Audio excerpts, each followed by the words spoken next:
আজকের ভিডিওতে আমি তৈরি করব একটা বেসমেন্ট আর আমার ঘরের নিচে। হ্যাঁ বন্ধুরা, আমরা তৈরি করবো একটা বেসমেন্ট যেখানে আমাদের আর্মার এবং বাকি জিনিসগুলো রাখবো। চলো বন্ধুরা, ফটাফট তৈরি করা যাক। প্রথম শুরুতে আমরা ঘরের ভিতরে চলে যাবো। আর আমি সব যন্ত্রপাতি হাতে নিয়ে নিয়েছি, ট্যাক্স সোয়াটও নিয়ে নিয়েছি ভাই। মাটির নিচে আবার জম্বি থাকলে মারতেও হবে। সমুদ্র একটা নির্দিষ্ট জায়গা দিয়ে কেটে আমি ঢুকেছি মাটির নিচে। একটি কাজ করি, এই বরাবর ঢুকেছি আমি। ফটাফট কেটে নিই। চলো চলো ফটাফট যাওয়া যাক।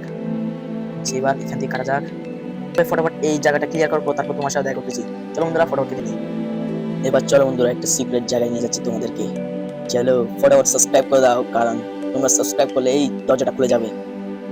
এবার লেটস গো। চলে এসেছি ভাই আমাদের সিক্রেট বেসমেন্টে। এই দেখো, এখানে এনচ্যান্টমেন্ট রুমও রেখেছি আমি। একটা চেস্ট রেখেছি অনেকগুলো, আর এখানে বুক শেলফ আছে। এবার আমি নিয়ে যাচ্ছি তোমাদেরকে একটা সারপ্রাইজ দেখার জন্য। এই দেখো ভাই, ফাইনালি সব আর্মারকে আমরা এখানে গ্লাসে কভার করে নিচ্ছি। দেখো দেখো ভাই, আর মাঝখানে আছে ভাই আমাদের পাওয়ারফুল আর্মার, নেদারাইট আর্মার ভাই। আর দেখো ভাই, কত সুন্দর করে আমি ডিজাইন করে তৈরি করেছি। দেখে তোমরা ভাই ফটাফট সাবস্ক্রাইব করে দাও ভাই। তাহলে তোমার জন্য ভাই, তোমরা সাবস্ক্রাইব করছো না কেন? দেখো ভাই, এখানে এনচান্টমেন্ট রেখেছি ভাই। আস্তে ধীরে ভাই আমরা এই রুমে আরো অনেক জিনিস রাখবো, আর এই বেসমেন্ট আরো বড় হবে ভাই। চলো বন্ধুরা, ফটাফট উপরে যাওয়া যাক। আর এই দেখো, এটা অটো বন্ধ হয়ে যাবে, দেখেছো? আজকের ভিডিওটা কেমন লেগেছে কমেন্টে জানাও। ভিডিওটা ভালো লাগলে লাইক এবং সাবস্ক্রাইব করে দিও। আর আমি দেখা করতেছি নেক্সট ভিডিওতে। আজকের জন্য এতটুকুই।